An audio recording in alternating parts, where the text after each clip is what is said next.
జ్ఞానం కలిగి నోరు తెరవడానికి, కృపగల ఉపదేశం చేయడానికి మీకు చేయించుగా పెళ్లికి మాట్లాడినప్పుడు, వివాహమైనప్పుడు మీ నామపేట ప్రార్థన చేయించింది. ప్రతి విషయంలో నీ బిడ్డ బర్త్డే అప్పుడు కూడా తండ్రి దేవా నీకు మహిమకరంగా చేయించిన ఆశ్రయించినంత కంటే ఎక్కువగా నాతో నీ బిడ్డ మీరు ఆశ్రయించమని ప్రార్థిస్తున్నాను. ఉత్తమమైన దాన్ని మీరు ఇచ్చింది కానకాను భర్తకు ఏకాత్మ యజ్ఞం చేప జీవిత పర్యంతానికి వివాహంలో సమస్తం సమకూరు జరిగింపచేయండి. పెళ్లి కుమార్తె చేసినప్పటి నుంచి తిరిగి తీస్తూ దేవా నిన్నువే మహిమపరచుకోమని మరొకసారి నీ జ్ఞానాత్మక నింపని వేసినామని ప్రార్థిస్తున్నాం తండ్రి. ఆమేన్ ఆమేన్ ఆమేన్. God bless you.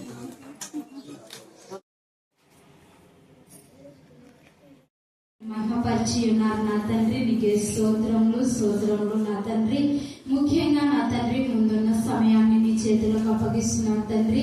ఈ దినం నా తండ్రి ధ్యానాంశం ద్వారా నువ్వే అయా అక్కగారితో నీ కృప చొప్పున నా తండ్రి నీ పరిశుద్ధాత్మతో మా అందరినీ మాట్లాడుచున్నావు నా తండ్రి. నీకే స్తోత్రములు స్తోత్రములు నా తండ్రి. అయా నా తండ్రి దినదినము నా తండ్రి వాక్యము చేత అయా నా తండ్రి సలమక్క గారు నా తండ్రి వాక్యము చేత సంఘాన్ని బలపరుస్తున్నది నా తండ్రి. నీకే స్తోత్రములు స్తోత్రములు నా తండ్రి. నీ బిడ్డను ఇంకాను బలంగా వాడుకున్నామని ప్రార్థిస్తున్నాను తండ్రి. అయా నా తండ్రి నీ కుమార్తె నా తండ్రి ఎన్ని గృహాలైతే దర్శిస్తున్నదో నా తండ్రి ప్రతి గృహానికి నువ్వే ఉండి నువ్వే ముందుండి ఆ బిడ్డను నడిపించుకుంటున్నావు తండ్రి. ఆ బిడ్డ దర్శించిన ప్రతి ఒక్క కుటుంబం ఆశీర్వాదకంగా మార్చమని ప్రార్థిస్తున్నాను తండ్రి. నీకు సాక్షులై ఉండుటకు కృప చూపమని ప్రార్థిస్తున్నాను. అలాగే నా తండ్రి కర్ణ మినిస్ట్రీ నా తండ్రి సంఘం అంతయు నా తండ్రి ప్రతి ఒక్కరి కొరకు నా తండ్రి ప్రార్థిస్తున్నారు తండ్రి. సంఘపు ప్రార్థన బలమైనది కనుక నా తండ్రి సంఘము ప్రార్థించగా సంఖ్యలు విడిపోయినని సెలవిచ్చిన దేవా నీకే స్తోత్రము. సంఘపు ప్రార్థన ఆలకిస్తున్న దేవా నీకే స్తోత్రములు స్తోత్రములు నా తండ్రి. ఇంకెందరైతే నీ సన్నిధానంకు రాలేకపోవచ్చున్నారో నా తండ్రి ప్రతి ఒక్కరిని నీ పరిశుద్ధాత్మతో నడిపించుమని మమ్మల్ని మా ఆత్మలు అయా నీ చేతులకు అప్పగిస్తూ త్వరగా రాని యేసునామం మందడి వేడుకుంటున్నాము పరమ తండ్రి. ఆమేన్ ఆమేన్. దేవుడు లోకంలో ఎంతో ప్రేమించను కాక ఆయన అద్వితీయ కుమారుని మీద పుట్టిన వారి నందు నమ్మకం ఉంచి ప్రతి వాడును నశింపక నిత్య జీవము పొందినట్లు ఆయన అనుగ్రహించను. సామెతల గ్రంథం 16వ అధ్యాయం 3-5 వచనములు. నీ పనుల భారం యెహోవా మీద నుండును, అప్పుడు నీ ఉద్దేశము సంపలమగును.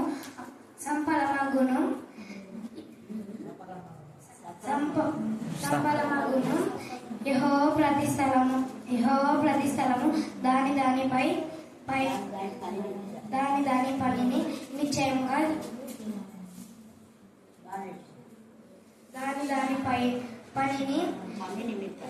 పని నిమిత్తం కలుగ చేసెను. నాశనము యెహోవా ఆయన. 47వ అధ్యాయము 10వ వచనము. దుష్టుల చెడుతనమును మాన్పము, నీతి గల వారిని స్థిరపరచుము, యథార్థ హృదయములను రక్షించే దేవుడే నా తేడమును మోయువాడై ఉన్నాడు. Psalms chapter 66 verse 9. And suffereth not our feet to be moved. Psalms chapter 34 verse 1-2. The happiness of those who trust in the Lord. The happiness of those who trust in the Lord. The Lord will bless at all times. For his praise shall be continuously in my mouth. My soul shall make its blast in the Lord.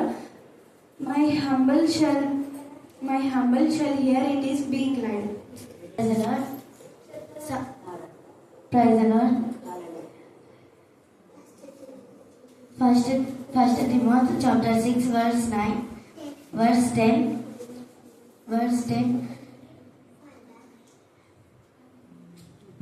The love of the money is the root of all evil. Jeremiah chapter 10 verse 10. He is the living God. కీర్తనల గ్రంథము 16వ అధ్యాయము 1వ వచనం. దేవా నీ దేవనీశాలను ప్రజల ఆది కాండం 1వ అధ్యాయం 1వ వచనము. ఆది యందు దేవుడుండెను, భూమి ఆకాశమును సృజించెను. యెషయా గ్రంథము 41వ అధ్యాయము 3వ వచనము. యెషయా గ్రంథము 41వ అధ్యాయము 13వ వచనము. నీ దేవుడనైన యెహోవానకు నేను భయపడకము, నేను నీకు సహాయం చేసినని చెప్పుచు నీ కుడి చేతిని పట్టుకొనుచున్నాను. దేవుని యెషయా గ్రంథము 41వ అధ్యాయము 13వ వచనము. నీ దేవుడనైన యెహోవానకు నేను భయపడకము, నేను నీకు సహాయం చేసేదనని చెప్పుచు నీ కుడి చేతిని పట్టుకొనుచున్నాను. దేవుడు అద్భుత రీతిగా ప్రశాంతి విషయంలో తండ్రి మీరు ఇచ్చిన సుఖమైన ప్రసవాన్ని బట్టి మేము స్తుతిస్తున్నాం. ఎంతగా బిడ్డ టెన్షన్ గా ఫీల్ అయింది ప్రభావ, మరి రక్తం లేని పరిస్థితిలో అద్భుత రీతిగా మీరు మరొక కుమారుని ఇచ్చారు. మీరు ఇచ్చిన ఇద్దరు కుమారుని బట్టి మేము స్తుతిస్తున్నాం. సంతోషమని కూడా నాతో ఆపరేషన్ మీరు సక్సెస్ చేసి దేవా నా ప్రభావ అవిడకి ఇచ్చిన ఆరోగ్యాన్ని బలాన్ని శక్తిని బట్టి మేము స్తుతిస్తున్నాం. మేనకు మీరు ఇచ్చిన ఆరోగ్యాన్ని బలాన్ని శక్తిని బట్టి మేము స్తుతిస్తున్నాం. జయంతి కుమార్తె అక్షర వినా వివాహ విషయంలో మీరు చేసిన అద్భుత కార్యాలు మా ప్రభా నిన్నటి దినమందు మరి ఇంటి ప్రతిష్ట విషయంలో మీకు మహిమకరంగా మమ్మల్ని అక్కడ వాడుకున్నారు దేవా. మరలా అఖిల్ వాళ్ళ గృహంలో బర్త్డే ఫంక్షన్ లో వాడుకున్నందుకు మేము స్తుతిస్తున్నాం దేవా. బుధవారం మంది బైబిల్ స్టడీలో ఇక్కడ నా తండ్రి దేవ వాక్య పరిచర్యలో మీరు వాడుకున్నారు. నా తండ్రి సహకరించిన ప్రతి అందరి బట్టి మీకు వందనాలు స్తుతులు స్తోత్రం చెల్లించుకుంటున్నాం తండ్రి. మరి ఈ రోజు నా ప్రభ నా తండ్రి వాక్యం చెప్పే పవన్ మీ జ్ఞానాత్మత నింపండి తండ్రి. మరి శ్రీకాంత్ కూడా నా ప్రభ వేరే ప్రాంతం వెళ్ళి ఉండగా మీ కృపా దయచేసి అప్పుడే డిజైన్ మీరు ఫుల్ఫిల్ చేయండి. అప్పుడే వాక్యంతో మీరు నింపమని ప్రార్థిస్తున్నాం. అనేక మంది అన్ని జనులు ప్రార్థన కోరి ఉన్నారు. డాక్టర్ ప్రవీణ్ కూడా అందరూ మీరు కనికరించి బిడ్డకు చెప్పి నా ప్రభ నా తండ్రి ఆ యొక్క ఆపరేషన్ విషయంలో మీరు అద్భుత కార్యం చేయమని ప్రార్థిస్తున్నాం.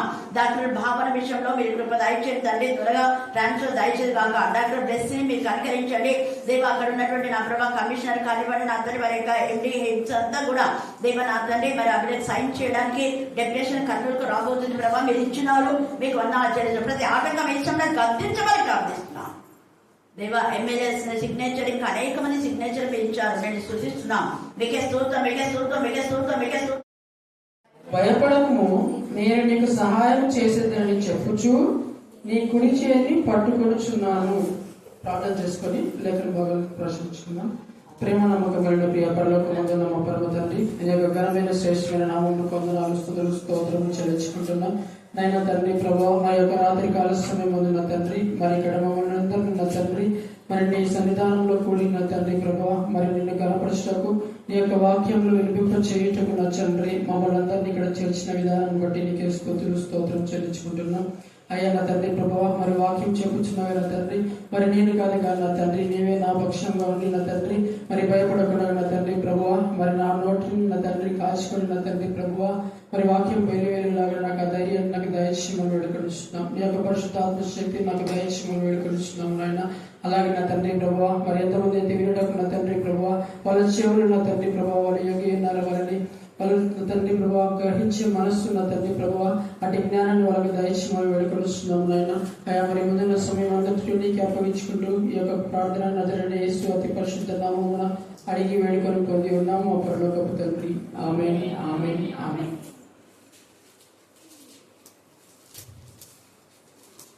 చదివిన లేఖన భాగం మనం చూసాం కదా, యెషయా గ్రంథంలో ఉన్నటువంటి 41వ అధ్యాయము. మరి ఇక్కడ ఈ యొక్క భాగాన్ని మనం పరిశీలించుకుంటే, మరి హిజ్కియా రాజు తర్వాత బబులోను చెర కొనుపబడుతున్నారు అనే యొక్క సందర్భంలో దేవుడు తెలిపినటువంటి భవిష్యత్ జ్ఞానాన్ని బట్టి ఆ యొక్క అంటే దేవుడి ప్రజలకు దేవుడు తెలియజేసినటువంటి ఆ యొక్క మాటలు మనం ఇక్కడ చూస్తున్నాం. మరి యొక్క బబులోను చెరలో ఉన్నటువంటి ఆ యొక్క ప్రజలు అక్కడ దేవుడు వాళ్ళతో మాట్లాడుతున్నాడు. మరి ఈ యొక్క రాత్రికాల సమయంలో మనం కూడా ఈ యొక్క లోక సంబంధమైనటువంటి బాధలు, అప్పులు, ఇబ్బందులు, ఉద్యోగమైనటువంటి పరిస్థితులు, నష్టాలు, ఆ యొక్క చెరలో నుండి దేవుడు మనతో ఈ రోజు ఈ యొక్క వచనం ద్వారా మాట్లాడుతున్నాడు. మరి వాటి గురించి చూద్దాం. మరి మొదటగా చెప్తున్నాడు ఇక్కడ, నీ దేవుడనైనా యెహోవానగు నేను అని మళ్ళీ పక్కన డాష్ ఇచ్చినాడు, అయినాడు. అంటే మనం ప్రార్థన చేసేటప్పుడు ఇర్మియా గ్రంథం 33:3 అంటాడు, నాకు మొరపెట్టుము ఉత్తరం ఇచ్చేదను అంటున్నాడు. ఇక్కడ అంటే ఆ యొక్క మొరపెట్టినటువంటి ఆ యొక్క ప్రజలకు, అంటే మొరపెట్టి ఆ ప్రజలకు ఇక్కడ సమాధానముగా దేవుడు చెప్తున్నాడు, నీ దేవుడనైనా యెహోవానగు నేను. నువ్వు ఎవరికైనా ఫోన్ చేస్తుంటావు సహాయం కోసం, లేదంటే ఇక్కడ నుంచి చెప్పిన ఫస్ట్ ఇంట్రడక్షన్ నువ్వు ఇచ్చుకోవాలి. నేను ఫలానా వ్యక్తిని, నేను ఫలానా అని చెప్తేనే నువ్వు చెప్తాలి, అవతల పక్క కూడా చెప్తేనే వాళ్ళకు అర్థమవుతుంది. మరి యొక్క నేను అనే దాని గురించి మనము కొన్ని చూద్దాము. ఈయన అంటే నేను అనేటువంటి ఆ యొక్క దేవుడు మనము చాలా రూపాల్లో, అంటే ఆయన చాలా పేర్లు కానీ వాటన్నిటిని మనము బైబిల్ గ్రంథంలో చాలా గమనించవచ్చు. మళ్ళీ ఈయన కునగడు నిద్రపోనటువంటి వారు, అంటే ఈయన కునగడు నిద్రపోడు, అలాగే ఆకలి కూడా కొనటువంటి దేవుడు, అలాగే అలయడు అంటే అలసిపోడు, సొమ్మసిలాడు అనమాట. ఇదే గ్రంథంలో 40వ అధ్యాయము 28వ వచనం చివరిలో చూస్తే ఆయన సొమ్మసిల్లడు, అలయడు, ఆయన సొమ్మసిల్లేవాడు కాడు, అలాగే అలిసేటటువంటి వాడు కూడా కాడు. తర్వాత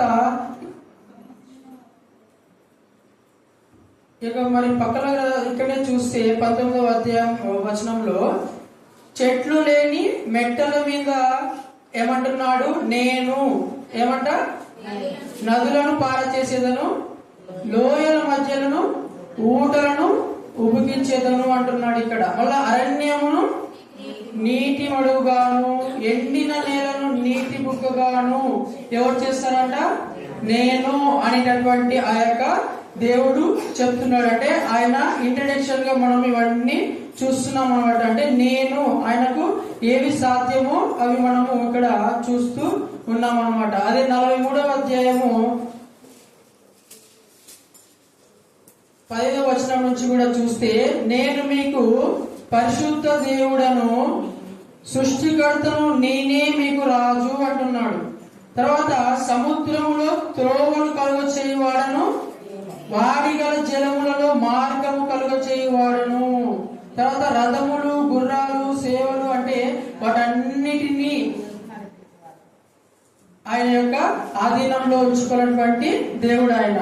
తర్వాత కొత్త నిబంధనలో చూస్తే నేను మార్గము, నేనే సత్యము, నేనే జీవము, నేనే ఆ యొక్క జీవజలము అని చెప్పి దేవుడు తనను తాను పరిచయం చేసుకుంటూ ఉన్నాడు అనమాట.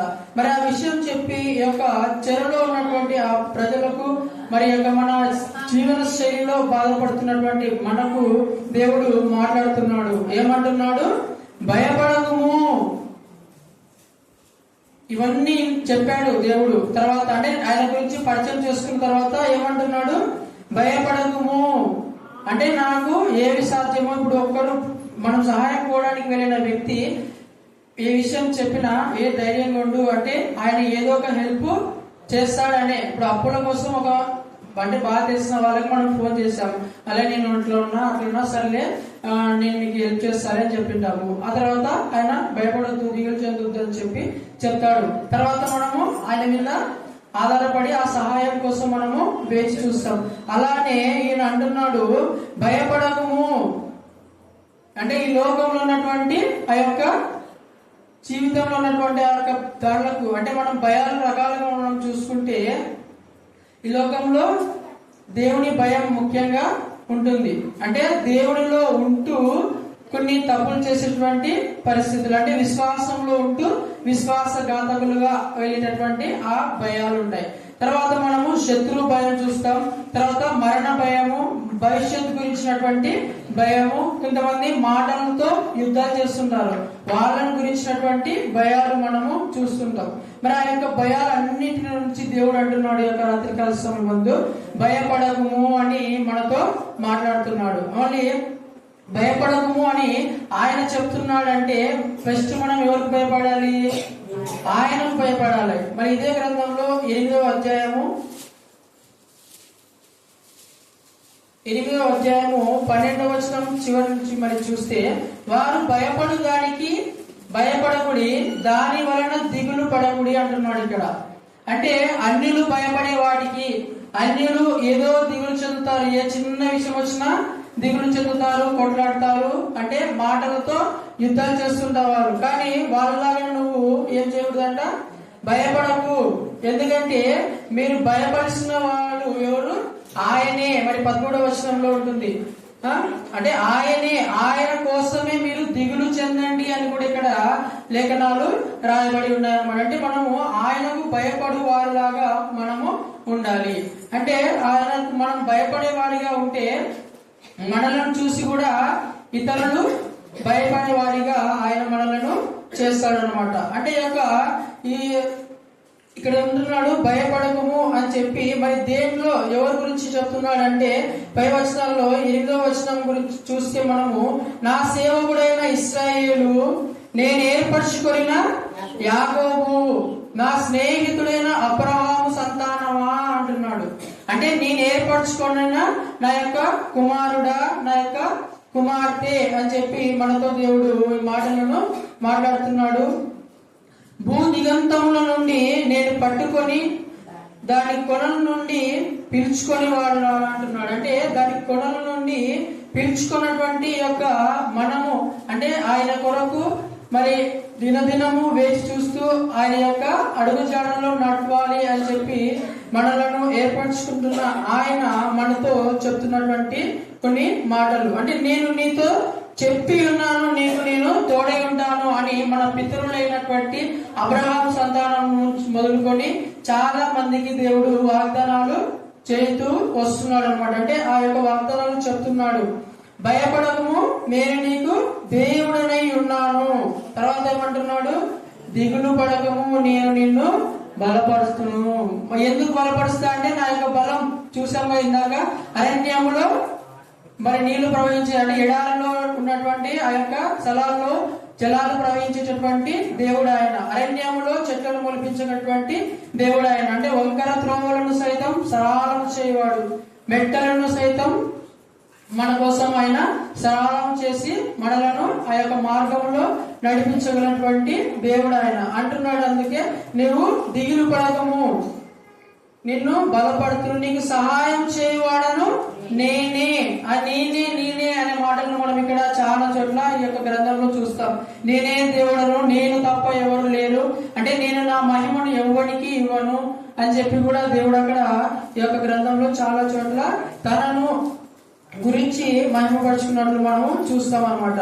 మరి ఇక్కడ దిగులు పడకము, నేను బలపరుస్తా, నీకు సహాయం చేయవాడను నేనే అని చెప్పి మరి చెప్తున్నాడు. అంటే ఈ యొక్క సమయంలో మన గురించి ఎవరైనా, అంటే మనకు ఏదైనా భయం కలిగి ఉన్నా మనము ఏ భయం కలగకుండా దేవుడు మనకు సహాయం చేసేవాడుగా మనకు దేవుడు ఉంటూ ఉన్నాడు. మరి ఈ యొక్క సమయంలో ఇక హిజ్కియా రాజు గ్రంథంలో ఆ ముందు భాగాల్లో మనం చూస్తే హిజ్కియా రాజు మరి అష్షూరు రాజు మరి భయపడేటటువంటి మాటలు ఆయన వినపడేటట్లు చేస్తాడు అనమాట. అంటే ఏ దేవుడును నా నుంచి తప్పింపలేదు ఇన్ని రోజులైనా కానీ అని చెప్పి ఒక సవాలుగా ఆయనకు మాట్లాడినట్లు మనం చూస్తాం. కానీ దేవుడు అంటాడు, వాళ్ళు చెప్పే మాటలకు భయపడొద్దు. అంటే నా గురించి తెలుసు కదా, నేను ఎవరై ఉన్నానో నీకు తెలుసు కదా, ఎందుకు నీకు భయము అన్నట్లు దేవుడు సెలవిస్తా ఉంటున్నాడు. అంటే నేను నీకు సహాయం చేసి నీ పక్షంగా నేను యుద్ధం చేయవాడను, నేనుండగా నీకు భయం ఎందుకు, నీకు దిగులు ఎందుకు, నీకు చింత ఎందుకు అంటున్నాడు. మరి దేవుడు ఆ యొక్క హిజ్కియాకు తర్వాత చెప్పిన తర్వాత ఆయన ఆ యొక్క ఏ దారిలో అయితే వచ్చాడో అదే దారిలో తిరిగి వెళ్తాడు అని చెప్పి అదే మార్గంలోనే తిరిగి వాళ్ళు రిటర్న్ వెళ్ళిపోతారు. నీకు ఏ అపాయం కాదు, ఎవరు నిన్ను ఏమి చేయాలని చెప్పి దేవుడు హిజ్కియాను కాపాడిన విధానం మనము అక్కడ చూడొచ్చు. మరి తిరిగి అదే హిజ్కియా చివరకు ఏమైపోయినాడు, కనపడకుండా తన సొంత కుమారుల చేతనే మరణించబడ్డాడు అనమాట. అంటే నీ మీద కోపపడిన వారందరూ సిగ్గుపడి విస్మయం పొందుదురు అని చెప్పి ఇక్కడ 11వ వచనంలో మనము చూస్తాం. అంటే నీతో బాధించు వారందరూ మాయమై నశించిపోదురు, అంటే మాయమైపోతారు వాళ్ళు నీ ముందు. ఒకవేళ వాళ్ళకు సహాయం, అంటే వాళ్ళ కోసం ఏదైనా మాట్లాడాలంటే కూడా నీ ముందు వాళ్ళు ఉండరు, అసలు కనబడరు, నువ్వు వెతికినా వాళ్ళు దొరకరు. ఆ రకంగా దేవుడు మన ఏం చేస్తాడంట? మట్టు కలిపి, అంటే మనకు సహాయం చేయ వారిగా దేవుడు మనల్ని ఉంచుతాడంటే మన పక్షముగా ఎవరు మనలను ఏ కీడు చేయడానికి, ఏ చిన్న మాటలు అనడానికి సైతము దేవుడు బాధపడ్డాడు. అంటే నన్ను ముట్టినవాడు తన కన్నుగుట్టిన, అంటే మనల్ని ముట్టినటువంటి ఎవరైనా సరే దేవుని యొక్క కన్నుగుట్టి ముట్టిన, అంటే మనల్ని అంటున్నవాడు దేవుని అన్నవాడే. అంటే నా నిమిత్తమే కదా మిమ్మల్ని హింసిస్తారు, బాధిస్తారు, తిడతారు, కొడతారు, ఆఖరికి చంపేస్తారని కూడా దేవుడు సెలవిస్తున్నాడు. కాబట్టి అంటే భయపడము అని చెప్పి దేవుడు ఇక్కడ మళ్ళీ అంటున్నాడు, నీకు సహాయం చేసేదను. భయపడము అంటే నేను సహాయం చేస్తా, నా బలంలో విన్నావు. నేను అంటే బండను చీల్చి జలమును చెప్పించగల దేవుడనై ఉన్నాను. మారా వంటి జీవితాన్ని మధురంగా మార్చగలటువంటి దేవుడనై ఉన్నాను. మరి నేను సహాయం చేస్తాను. మరి దేవుడు సహాయం చేస్తాడు అని చెప్పి ఉంటున్నాడు. మరి అంటే సహాయం కొరకు ఎదురు చూస్తూ మనము ఉన్నటువంటి ఆ పరిస్థితుల్లో దేవుడు మాట్లాడుతున్నాడు, నేను సహాయం చేసేదను అని చెప్పుచ్చు అని చెప్పి మళ్ళీ కంటిన్యూషన్ అక్కడ చెప్తున్నాడు అనమాట. అంటే దేవుడికి అసాధ్యమైనవి ఏవీ లేవు అని చెప్పి మనము గ్రంథంలో చూడవచ్చు. అదే విధంగా దేవునికి భయపడక ఇతరులకు భయపడి వేరే వేరే మార్గాల్లో పోవచ్చు. ఆ యొక్క మార్గాలను అనుసరిస్తే దేవుడికి ఖచ్చితంగా విరుద్ధమైన పనులు కాబట్టి దేవుడికి ఖచ్చితంగా కోపం వస్తుంది. ఆ యొక్క కోపంలో నీ యొక్క శత్రువులు సహా, అంటే నీ యొక్క మిత్రులను సహా నీ మీదకి శత్రువుగా లేపగలడు. నీ యొక్క మిత్రుడు అంటే సొంత వారిని సహా దేవుడు మన మీదకి లేపగలడు. మనం యొక్క గ్రంథంలో చూస్తే ఐగుప్తులు అయితేనేమి, అశ్వరులు అయితేనేమి అందరూ నన్ను గనపరచాలి అని చెప్పి కూడా దేవుడు కోరుకుంటాడు. కానీ ఎవరైనా తన మీద అంటే ఎదురు తిరిగి ఆ యొక్క గర్వంతో ఆయన ఎదిరిస్తే గాని ఆయన యొక్క బలంతో ఈల కొట్టి నేను వేరే వాళ్ళని పిలుస్తా అని చెప్పి ఈ యొక్క గ్రంథంలో మనము చూడవచ్చు అనమాట. అంటే ఆయనే పిలిచి మరీ రండి అని చెప్పి దేవుడు మన మీద ఉగ్రత కూడా చూపించడానికి మరి సిద్ధంగా ఉంటాడు. అంటే మనం ఆయనకు భయపడాలి బెస్ట్. ఆయనకు భయపడితే మనలను భయపడే వారికి ఆయన భయపడేటట్లు చేస్తాడు అనమాట. మరి యొక్క తర్వాత చూస్తే ఆయన నీకు సహాయం చేసేదను అని చెప్పుచు మళ్ళీ ఏమంటున్నాడు కింద, నీ కుడి చేతిని పట్టుకొనుచున్నాను అంటున్నాడు. నీకు సహాయం చేస్తా, నీకు విడిపిస్తా ఆ యొక్క శ్రమలు, ఆ యొక్క బాధలు, ఆ యొక్క అప్పుల్లో నుంచి, ఆ యొక్క యుద్ధాల నుంచి, ఆ యొక్క శత్రువు భయం నుంచి నిన్ను విడిపిస్తా. విడిపించి ఏం చేస్తా అంటున్నాడు మళ్ళీ, నీ కుడి చేతిని పట్టుకొని నిన్ను నడిపిస్తా అంటున్నాడు. మరి ఎప్పుడు వరకు సహాయం చేస్తాడు, ఎప్పుడు వరకు ఆయన నడిపిస్తాడంటే మనకు చనిపోయేంత వరకు మనకు ఆయన రక్షణాధారముగా మన మధ్యలో ఆయన ఉంటాడనమాట. మరి 48వ అధ్యాయము 17వ వచనంలో 18వ వచనంలో చూస్తే మనము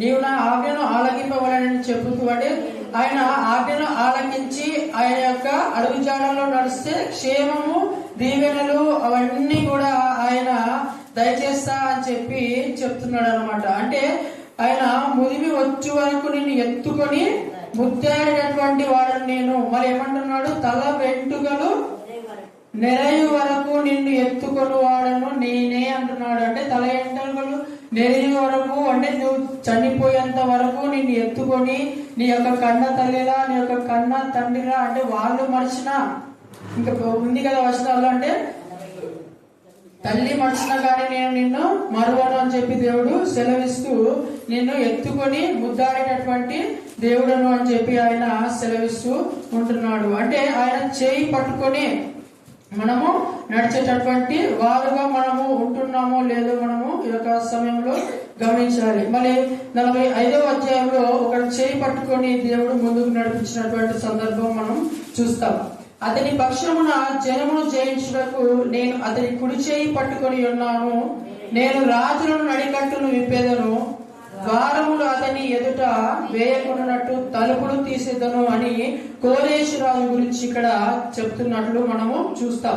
అంటే ఆయన చేయి పట్టుకొని యొక్క కుడి చేయి పట్టుకొని ఆ యొక్క మనిషిని పట్టుకున్నప్పుడు ఆయన ముందుగా పోవచ్చు. అంటే దేవుడు మనకు ఒక చేయి పట్టుకొని పోతుంటే ముందు ఎవరు పోతారు? పట్టుకున్న వాళ్ళు పోతారా? పిలుచుకొని పోతే పోతారా?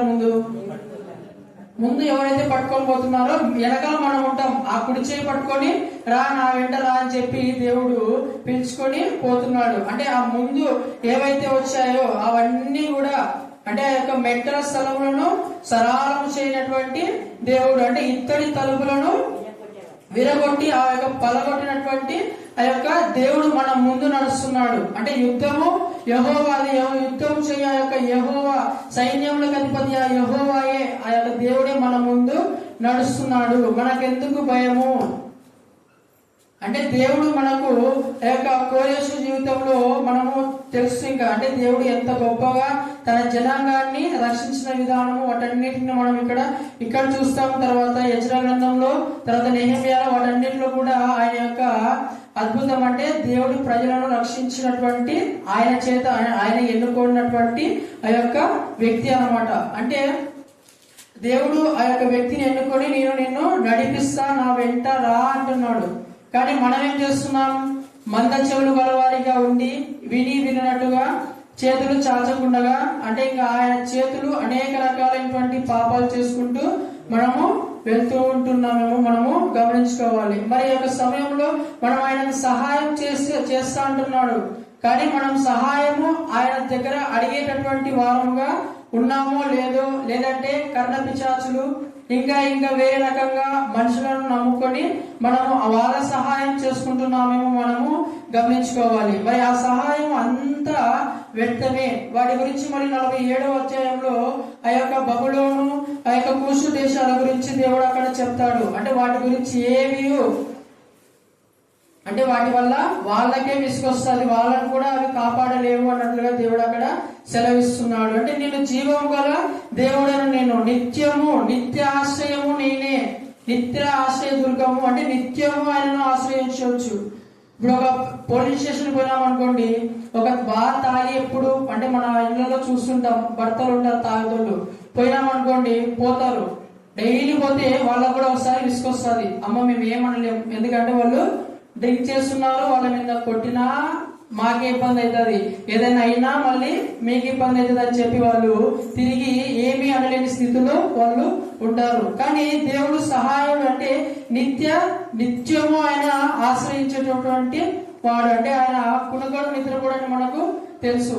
ఇప్పుడు ఏమన్నా ఉన్నా కూడా తలుపులు వేసుకొని డ్యూటీ టైం ఉంటది 9 నుంచి 5 దాకా 4 దాకా ఉంది. కానీ 24 అవర్స్ యుగములు, అంటే ఆయన ఏ కునుకోడు, అంటే నిద్రపోడని కాదు, కునుకోడు అని కూడా గ్రంథం సెలవిస్తుంది. కునుకుపడి అంటే తెలుసు మీకు, మనం వాక్యం వింటప్పుడు ఒకసారి ఇట్లా పోయి కునుకుతుంటాం. అంటే ఆ యొక్క రెప్పపాటు క్షణంలో కూడా ఏమైతుందో మనము గమనించలేము. కానీ దేవుడు ఆ యొక్క కునుకు కూడా తీయడంట. మరి అట్టి దేవుడు మనకు తోడై ఉన్నాడు, ఆ యొక్క చేతులు చాపుతున్నాడు. మరి ఇదొక గ్రంథంలో మనం చూస్తాం కదా, 56:2లో మనం చూస్తే 55:2లో అంటే అంటే చేతులు చాపి ఆయన ఎదురు చూస్తున్నాడు.